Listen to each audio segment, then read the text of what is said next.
Hello, friends. Welcome to Heidi's Colorful Colorado. I'm your host, Heidi Ganal, a wife, mom of four, CU Regent, and the founder of Camp Bow Wow and the She Factor. With a passion for keeping the spirit of our state alive and well, I started this podcast to bring the people of Colorado together to celebrate the amazing state we call home. Come along on this journey with me as I travel across our old country roads in my vintage RV, interviewing folks that embody the true spirit of the Rocky Mountains. From the Front Range to the mile-high city to the wild west of southern Colorado, we'll celebrate the history, beauty, and Coloradans that make this place the colorful state it is. Each week, you'll meet people trailblazing the way for an even more colorful future for us all, making a huge difference along the way. Are you ready for a Rocky Mountain ride? Let's do this, Colorado.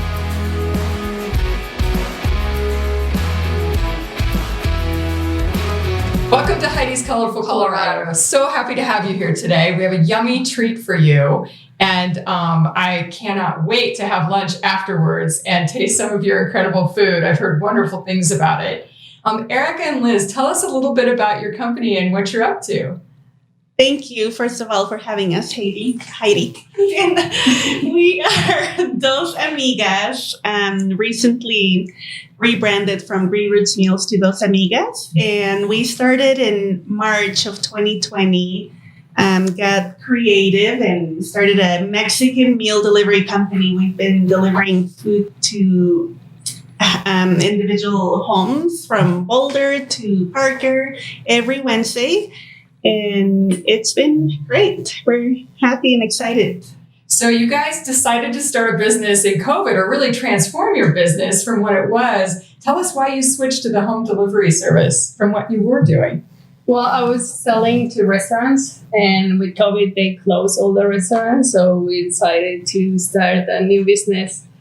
Liz does makeup and hair, so they also closed. So that's when we decided to start delivering to houses. So we went for packages smaller and just go from there. So gals, what is the most challenging thing you've faced as an entrepreneur and starting a business within COVID? Are there things that you just would absolutely do differently, or do you like the way things have gone? You're getting very busy. Yes, I think COVID has been horrible in so many ways for so many people, and everyone's still in our prayers. And we, Érica and I, as busy moms who found ourselves all of a sudden quarantining with all the kids at home, we took maybe a week to cry after our respective businesses closed down. I'm in the beauty business, and all the weddings canceled or postponed, and our restaurants closed. So it was very challenging during that time. And then as entrepreneurs, we are proud to say that we got creative and we met and we're like, we will figure it out. And within 4 weeks, we already had a website up and running. We were posting all over our networks, Facebook, Instagram, emailing our friends and family. And it just took off. I guess it was the perfect time to offer the delicious Mexican food. The recipes are super authentic. People try it, and I'm sure the first time they ordered to support, and then they tried it and they loved it. And when they keep reordering, that really gives us hope and gets us so excited to continue working hard. Well, we were talking earlier about the region that your food comes from, and it's a little bit different in Mexico, the different regions, and in Colorado. So tell me a little bit more about that, or tell our audience about the region that the food is from and why it's different than what they might have experienced in Colorado before. Yeah, so the food comes more from the south of Mexico, and it's more in the center, from Aguascalientes and Guadalajara, and it's pretty different from Chihuahua. And there's a ton of people in here from Chihuahua, so I think it is pretty different, at least from spices and flavors. That's where it makes the difference between those two. What's the best-selling dish, or what's the most popular thing that is on your menu? Right now, carnitas. Carnitas and rice are competing, the red rice. I love you're launching taco kits, right? Mm-hmm. That's so fun. And I bet the kids love that too.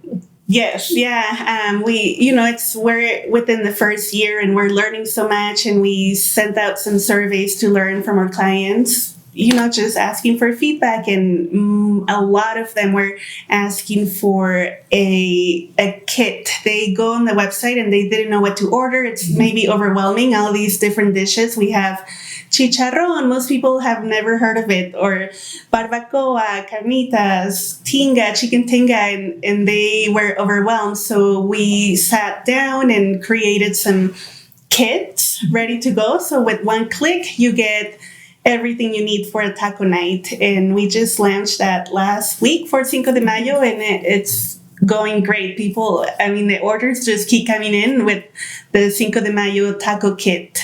And I'm like, oh my gosh, we just needed to make it easier. Even it's so convenient already, what we're doing, because the food is fully prepared. It's delivered to your door. Like what else can we do to make it so easy? You just have to heat it and it's ready. So I guess what was missing was a click of a button so you don't have to spend so much time on the website looking to put together your order. That makes a lot of sense. Have your kids been involved at all in developing the recipes or the meals, or do they help in the business at all?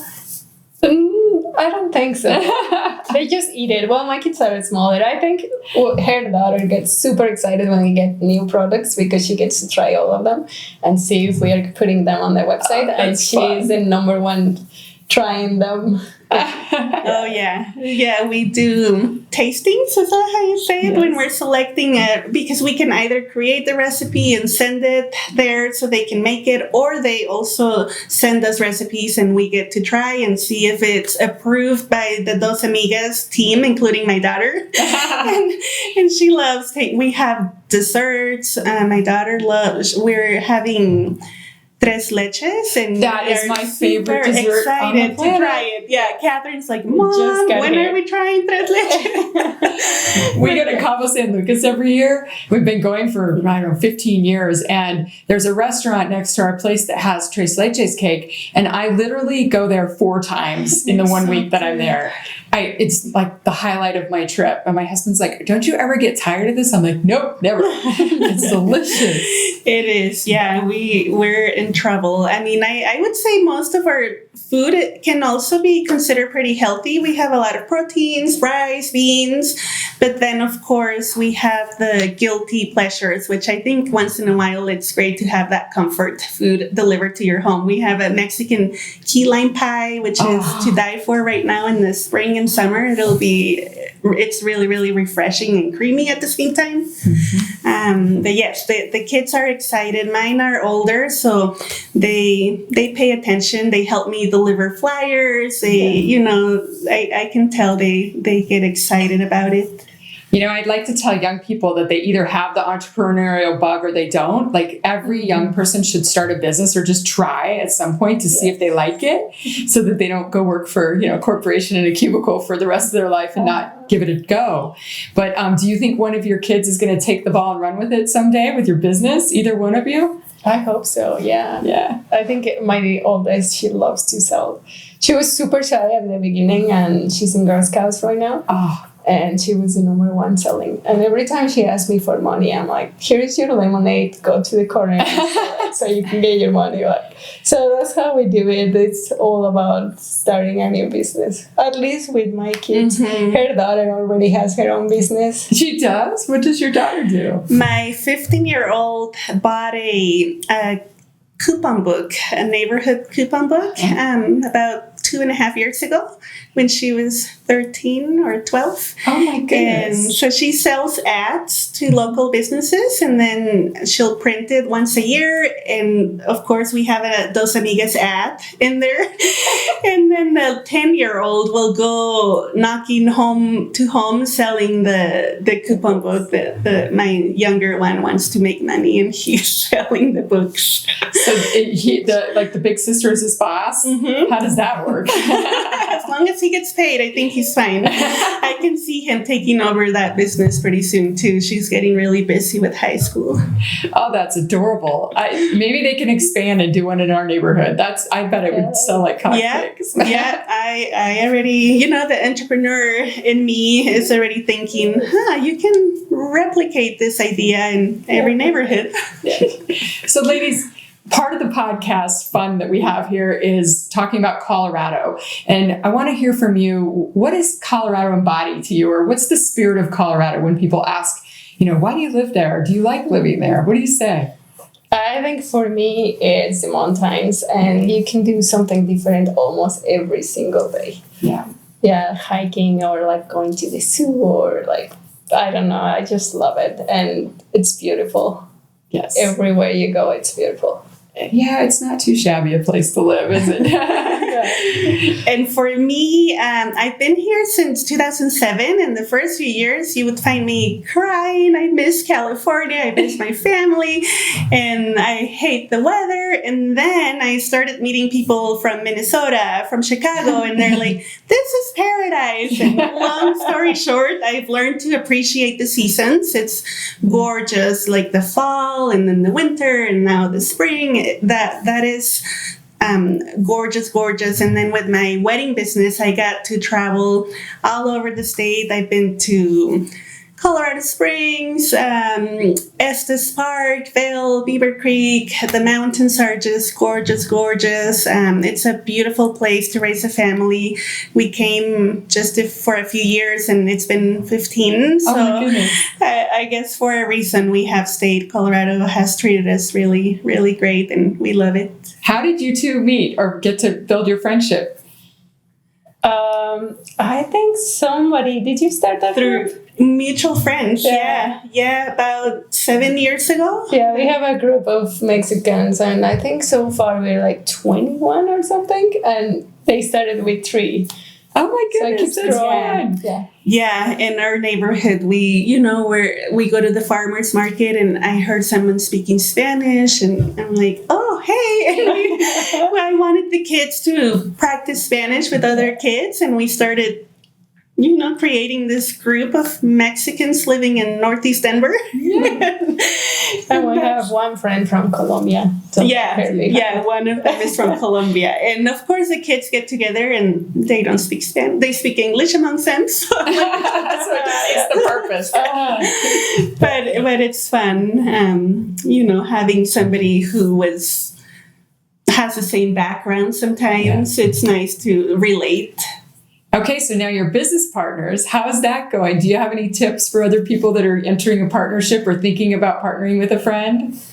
It's been super fun. Oh, good. Yeah, I think it's just to see who is good for what, and make a team. I think that's what makes it a good environment. I think that's a great way to look at it because we all have different skill sets and expertises. And Deja, who helps me on the podcast, has been with me for years at Camp Bow Wow and my other companies. And we're both have different talents and good at different things. Yes. And it complements each other. Yeah. And we get a lot more stuff done that way. But I've been doing the beauty business for the last 14 years, and it's very lonely, even though I have a huge team, and at the end of the day it's just me and my husband who gets to hear help. He doesn't get his makeup done. Right. So now with Érica, like she said, it's super fun because any ideas, I run them by her and she runs her ideas by me, and we tend to agree in most things, and if we don't, we talk it out, and I think it's really, really fun. And of course, like every business, we're gonna have to have like serious times, and we just know each other, and we know how to communicate well with each other, and we're always texting or on the phone. And I would say for anyone thinking about it, make sure you have great communication, I think, and that you're not scared to say your feelings and anything. And I hope she knows that she can tell me everything she wants. I'm not gonna take it in the wrong way. It's part of being in business together. That's true. So guys, what does it look like 5 to 10 years down the road? Are you expanding? Are you staying small? Are you in other states? What do you think? I think we're going to expand. And right now we had at least 7 people asking us for franchises. Oh, that's fantastic. So we're thinking about it. It's a lot of work to do it, but it's on the... Well, the franchise industry was pretty good to me, so I think it's a good move. Camp Bow Wow was a franchise company, and I didn't start out thinking about franchising, but someone talked me into trying it, and that's how things took off, and we ended up selling about 200 franchises over the years. So we never thought about it until somebody asked for it.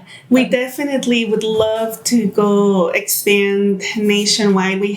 She has a lot of family in Houston. I have family in Boston and California, and everybody's ready to buy it as soon as we have it available. It'll be either via franchise or we will figure out how to ship outside of Colorado. Oh, that's a good idea. Yeah, with technology these days, you can probably do that. Mm-hmm. Yeah. Well, I'm just so excited to have you here and talk about this. And I love hanging out with entrepreneurs and hearing stories. And I think everyone's going to love hearing your story as well. How can people order the food, or where do they go to learn more about the business? They can easily order at www.dosamigas.com any day of the week, and we'll deliver it the following Wednesday. So if you deliver on Tuesday, you'll get it the next day. If you order on Thursday, you'll get it the following Wednesday. And we're on Instagram at Dos Amigas Meals and Facebook, Dos Amigas Meals, and all the things, all the technology things. Yes. Well, thank you so much for being here. I want to wrap up with one last fun question. What's the most Colorado thing you've ever done? I think for me, doing a 14er, that was super fun. That's a Colorado thing for sure. Yeah.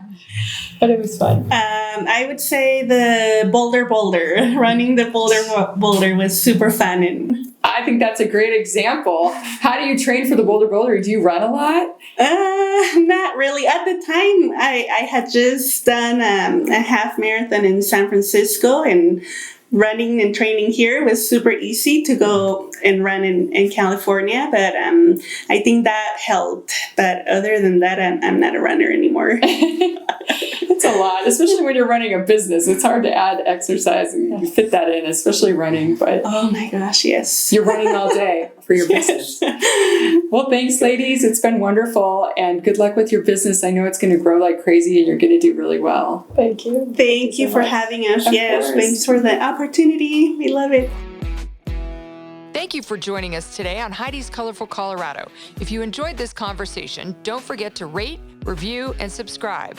And definitely follow me on Instagram to keep up with my latest adventures. In the meantime, happy trails from me, Heidi Ganal.